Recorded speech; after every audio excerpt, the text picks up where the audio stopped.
AMU से BSc nursing कई लोगों का सपना होता है ना।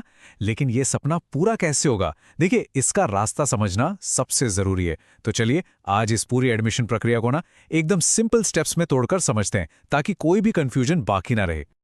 तो आज हम क्या क्या देखने वाले हैं? सबसे पहले, ये प्रोग्राम है क्या? फिर कौन कौन इसके लिए एलिजिबल है? एंट्रेंस एग्जाम का क्या सीन है? एडमिशन होता कैसे है? और आखिर में कुछ बहुत जरूरी बातें। तो बस शुरू करते हैं। तो चलिए सबसे पहले बात करते हैं बीएससी नर्सिंग प्रोग्राम के बारे में। मतलब ये असल में है क्या और इससे करियर में क्या क्या मौके मिल सकते हैं। देखिए, बीएससी नर्सिंग को सिर्फ एक डिग्री समझना ये गलती होगी। ये तो एक जबरदस्त ट्रेनिंग है, एक प्रोफेशनल नर्स बनने की। इसमें सिर्फ किताबी ज्ञान नहीं है, बल्कि प्रैक्टिकल स्किल्स पर पूरा जोर दिया जाता है। मतलब मरीजों की देखभाल कैसे करनी है, मुश्किल क्लिनिकल सिचुएशंस को कैसे हैंडल करना है, और हाँ, एक पूरा का पूरा हॉस्पिटल काम कैसे करता है, ये सब कुछ इसमें सिखाया जाता है। अच्छा, इस प्रोग्राम के बारे में 3 बातें एकदम साफ साफ समझ लेते हैं। पहली, ये पूरे 4 साल का कोर्स है। दूसरी, डिग्री मिलेगी bachelor of science in nursing की। और तीसरी, सारी पढ़ाई अलीगढ़ मुस्लिम यूनिवर्सिटी के मेन कैंपस में ही होगी। सिंपल। प्रोग्राम तो शानदार है, इसमें कोई शक नहीं। पर सवाल ये उठता है कि इसके लिए अप्लाई कौन कौन कर सकता है। तो चलिए अब जरा एलिजिबिलिटी की शर्तों पर एक नज़र डालते हैं। देखिए, अप्लाई करने के लिए ना कुछ शर्तें हैं जिन्हें पूरा करना ही होगा। सबसे पहली, 12+2 यानी 12वीं पास होना जरूरी है। और हाँ, सब्जेक्ट्स में फिजिक्स, केमिस्ट्री और बायोलॉजी यानी पीसीबी का कॉम्बिनेशन होना ही चाहिए। इसके साथ साथ इंग्लिश भी एक जरूरी सब्जेक्ट है। और क्योंकि ये एक मेडिकल प्रोफेशन है, तो मेडिकली फिट होना तो बेहद जरूरी है। अब इस नंबर पर खास ध्यान देना है, 45%। जी हाँ, ये बहुत ज़रूरी है। फिजिक्स, केमिस्ट्री और बायोलॉजी, इन तीनों के टोटल मार्क्स मिलाकर कम से कम 45% होने ही चाहिए। अगर इससे कम है तो फिर एलिजिबिलिटी नहीं बनेगी। उम्र की भी एक शर्त है। जिस साल एडमिशन हो रहा है, उस साल के 31 दिसंबर तक कम से कम 17 साल की उम्र पूरी हो जानी चाहिए।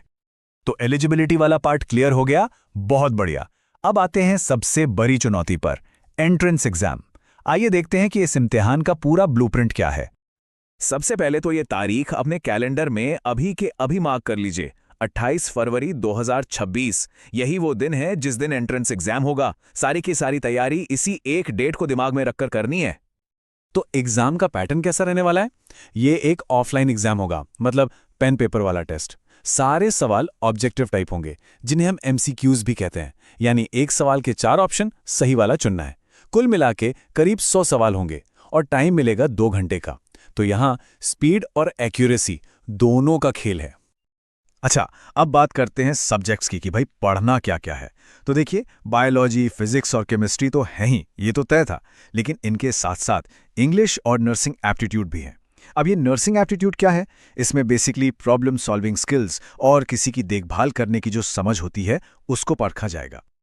तो चलिए मान लेते हैं कि एग्जाम बहुत ही बढ़िया गया, एकदम जबरदस्त। तो उसके बाद क्या? एडमिशन तक का सफर कैसा होगा? चलिए अब इस प्रोसेस को समझते हैं। ये ना एक चेन रिएक्शन जैसा है। स्टेप बाय स्टेप सबसे पहला काम, एंट्रेंस एग्जाम में अच्छा स्कोर करना। उस स्कोर के बेस पर एक मेरिट लिस्ट बनेगी और एक रैंक मिलेगी। अगर रैंक अच्छी हुई तो फिर काउंसलिंग के लिए बुलाया जाएगा। वहां पर सारे डॉक्यूमेंट्स की वेरिफिकेशन होगी और अगर सब कुछ ठीक रहा तो फाइनली सीट मिल जाएगी। चलिए अब आखिर में कुछ सबसे जरूरी बातों को एक बार फिर से देख लेते हैं, जिन्हें इस पूरी प्रक्रिया के दौरान बिल्कुल नहीं भूलना है। अगर इस पूरी कहानी का एक निचोड़ निकालना हो ना, तो वो बस ये एक लाइन है, जितने ज्यादा मार्क्स उतनी बेहतर रैंक और उतने ही ज्यादा चांस सीट मिलने के। मतलब सब कुछ एंट्रेंस एग्जाम के स्कोर पर ही टिका है। बस यही सबसे बड़ा फोकस होना चाहिए। तो अब करना क्या है? एक चेकलिस्ट बना लेते हैं। सबसे पहले अपनी एलिजिबिलिटी को 2 बार चेक कर लें। दूसरा, एप्लीकेशन और एग्जाम की तारीखों पर पैनी नजर रखें। तीसरा, एग्जाम पैटर्न को समझकर एक सॉलिड तैयारी की स्ट्रेटजी बनाएं। और चौथा, ये बात हमेशा याद रखें कि सिलेक्शन सिर्फ और सिर्फ एंट्रेंस एग्जाम के स्कोर पर ही होगा।